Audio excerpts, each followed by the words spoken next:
आपने पीछे कहा है सिख ज़्यादा मूर्ति पूजक हो गए हैं।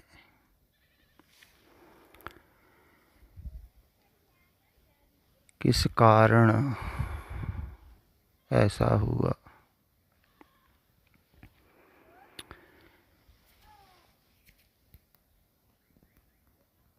हर धर्म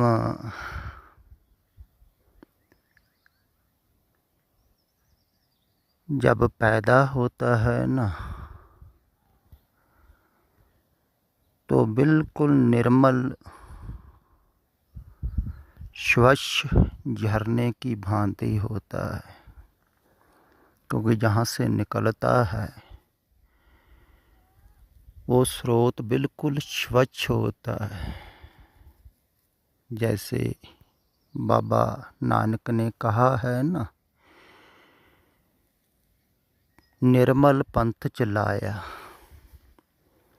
बिल्कुल निर्मल निरोध, जिसमें ध्यान साधना भक्ति की बात की गई थी। कोई भी मिलावट नहीं। तब तक धर्म स्वच्छ रहता है, निर्मल रहता है, जब तक उस धर्म को चलाने वाले निर्मल स्रोत से जुड़े होते हैं, परमात्मा से, जो निर्मल से भी निर्मल है, जो पाक से भी पाक है, पवित्र से भी पवित्र है। इसको इसीलिए उसको निरंजन कहा है। अंजन से कालक से रहित निर्मल खालस। तो जब तक कोई खालस है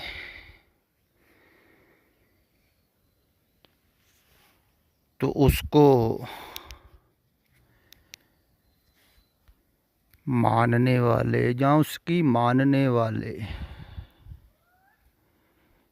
खालसे होते,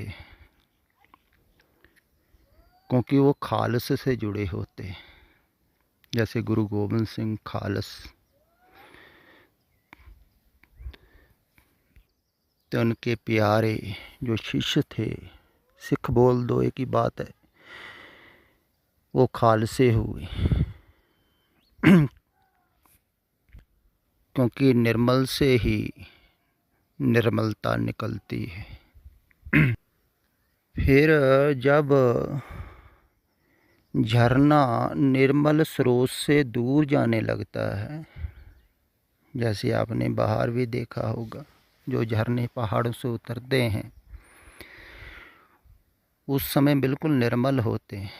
जैसे जैसे आगे चलते हैं, कूड़ा कचरा गांवों का, शहरों का उसमें पड़ता है, तो वो निर्मल नहीं रह जाते। ऐसे ही धर्म है।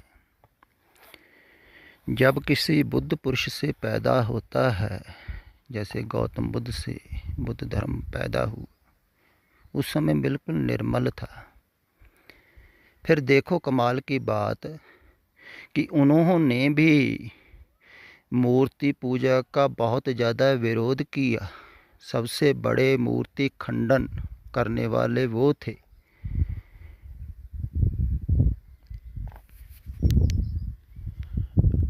हिंदू इसीलिए विरोधी थे उनके,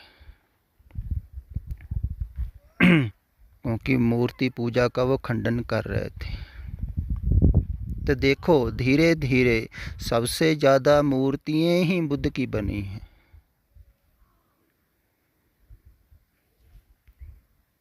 जो मूर्ति का पर्यायवाची शब्द है बुद्ध,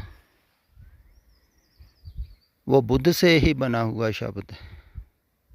क्योंकि पहले लोगों ने इधर पश्चिम में मूर्तियाँ देखी तो बुद्ध कहा, बुद्ध उसी का ही है, बुद्ध का ही हो सकता है। बुद्ध हुआ एक ही बात। तो इतनी मूर्तियाँ बनी।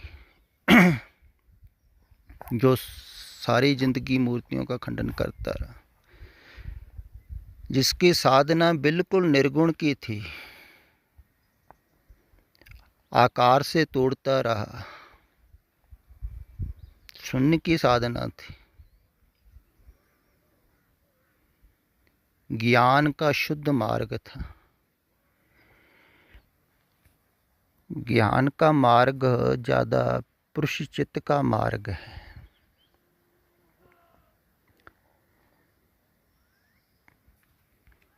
तो बुद्ध ने ज़्यादातर पुरुषों को ही दीक्षा दी थी, फिर धीरे धीरे स्त्रियाँ आने लगी।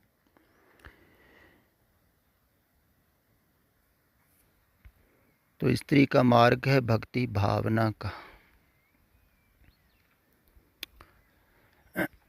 ज्ञान का मार्ग स्त्री का मार्ग नहीं है। ये भी थोड़ी समझ लेने जैसी बात है। कहते हैं भी पुराने ऋषि मुनियों के समय में ब्राह्मणों का भी काफ़ी जोर था, तो उस समय स्त्री को वेद शास्त्र पढ़ने की मनाही थी, स्त्री नहीं पढ़ सकती। कारण तो सभी अलग-अलग बताते हैं कि पुरुषों की हुकूमत थी या पुरुषों का अधिकार था, पुरुषों का राज था। ये कोई कारण इतने बड़े नहीं हैं। सबसे बड़ा कारण यही था कि स्त्री का मार्ग ज्ञान का मार्ग नहीं है।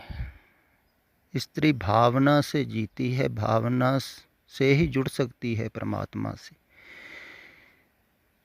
तो इसलिए जिन्होंने जाना था उन्होंने ही कहा था स्त्री को कि तू ज्ञान के मार्ग पे मत पढ़, तू शास्त्र की तरफ मत जा, क्योंकि शास्त्र पढ़ने विचारने ज्ञान मार्ग के लिए।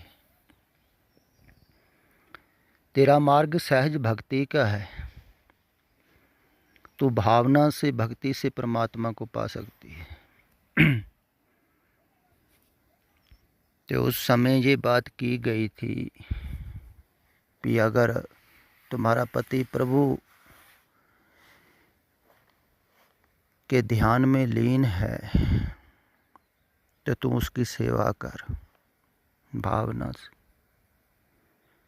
जिसको वो पा रहा है तो उसको जल्दी पा लेगी,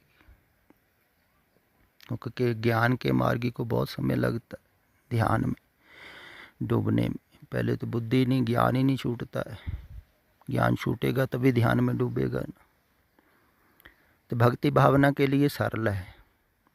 तो उस समय ऐसा कहा जाता था, ऐसा नहीं स्त्री को कहा जाता था, जो भक्ति भावना वाले हैं, पुरुष भी हैं कुछ, उनको भी कहा जाता था भावना से सेवा करो, तुम भावना से ही पालोगे। भाव भक्त कर नीच सदाए तो नानक मुख अंतर पाए।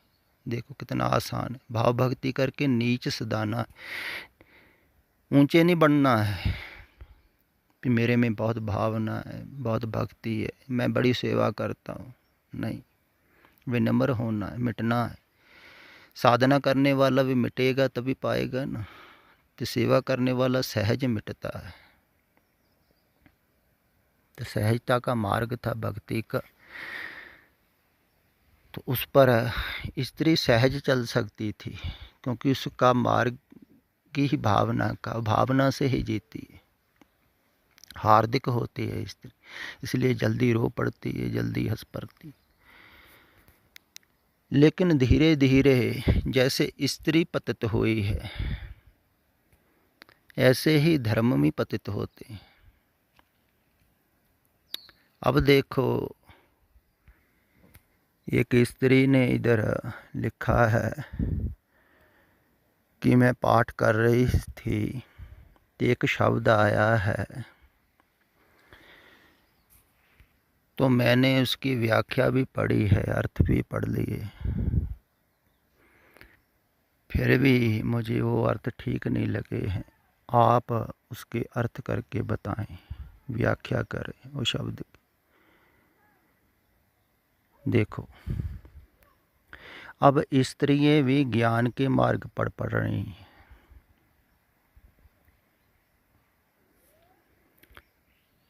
जे विचारना समझना जे पुरुष चित्त का मार्ग है। स्त्री का मार्ग नहीं है। स्त्री का मार्ग है भावना, समझना नहीं।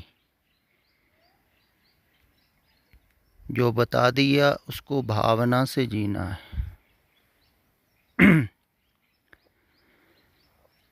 तो जितना जे स्त्रियाँ जे समझ के मार्ग पर चलेंगी उतनी ही विचारशील होंगी, विचार ज़्यादा चलेंगे, विक्षिप्त होंगे। पुराने समय में आदमी पागल होते थे, ज़्यादा डिप्रेशन में जाते थे। आने वाले समय में स्त्रियाँ ज़्यादा जाएंगी डिप्रेशन में। कारण यही है कि वो बुद्धि का उपयोग हद से ज़्यादा कर रही हैं।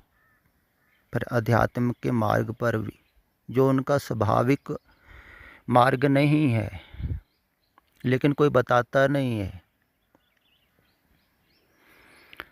तो मैंने भी देखा है ना, जो स्त्रियाँ ज़्यादा ये शास्त्रों को पढ़ के, ग्रंथों को पढ़ के, वाणी को पढ़ के, विचार के, अब तो प्रचार भी करने लगी, कई स्त्रियाँ गुरु भी हो गई। तो उनके विचार बहुत तेज चलते हैं, बड़ी तीक्ष्ण बुद्धि। वो आने वाले समय में स्त्रियाँ मात दे देंगी बड़े बड़े ज्ञानियों को भी, क्योंकि स्त्री बड़ी लगन से चल पड़ती हैं, जिस तरफ भी चलती। अब विचार की तरफ भी चलेंगी तो बड़ी लगन से, लेकिन मन ज़्यादा चलेगा। जो भी विचार करते हैं, जैसे पुरुष भी बहुत करते हैं, कई पढ़ पढ़ के विचारते रहते हैं दिमाग के तल पर, विचारशील, तो उनका मन ज़्यादा चलता है। स्त्री का और भी ज़्यादा चलेगा, क्योंकि स्वभाव नहीं है, स्वभाव से विपरीत जा रही है। फिर वो भावना में नहीं कर पाएगी, ना वो ज्ञान के मार्ग पर जा सकती है। फिर भावना में भी रुकावट ज्ञान डालेगा, डालता है ज्ञान भावना में रुकावट, भक्ति भावना में। क्योंकि जो विचार करने लगते हैं उपदेशों के, वो समझने लगते हैं, तो दूसरे पर भावना ही नहीं आती। वो कहते हैं इतना तो हमको भी मालूम है, हम जानते हैं, इससे ज़्यादा तो हमको ज्ञान है। वो किसी पर भावना नहीं करता है, जिसको ज़्यादा समझ आ जाती, क्योंकि समझ के तल पर जीने लगता है। फिर वो जो समझ है, ज्ञान है, उसको छोड़ता भी नहीं है, क्योंकि भावना वो करेगा जो छोड़ देगा, छोटे बच्चे की भांति होगा। चाहे झुकता भी है, कई लोग झुकते भी हैं ऊपर से, विनम्रता भी दिखाते हैं, लेकिन वास्तविक में नहीं होती। अंदर से जो बुद्धि के तल पर जी रहा है, बहुत कम ऐसे होंगे जो ज्ञान को एक तरफ रख देंगे। तो देखो धीरे धीरे स्त्रियाँ भी विचारशील होने लगी। ऐसे ही धर्म जब पहले पहले अवतरित होता है तो वो बिल्कुल निर्मल होता है। तो उसमें निर्मल उपदेश दिया जाता है। जो गुरुओं ने उपदेश दिए हैं ना, वो सब निर्मल दिए थे। लेकिन जो आगे हैं मानने वाले, वो भाव भक्ति वाले ज़्यादा हैं। तो उन उपदेशों को भी देखो पूजने लगे। कमाल की बात है ना, कोई मूर्ति को पूजे सामने, भोग लगाए तो समझ में आता है कि मूर्ति है। लेकिन सिख गुरु ग्रंथ साहिब जी को वैसा ही करने लगे पूजा जैसे हिंदू करते, वैसे कपड़े पहनाते हैं, रुमाला कह देते हैं, वो भी वैसे ही पहनाते हैं, वैसे ही भोग लगाते हैं, वैसे ही आरती कई जगह करते हैं, सब कुछ वैसे ही करने लगे जैसे मूर्ति के, क्योंकि सब भाव भक्ति वाले। बाबे नानक ने, उनसे बाद जितने भी गुरु हुए हैं, ज़्यादा प्रचार भाव भक्ति का ही हुआ है।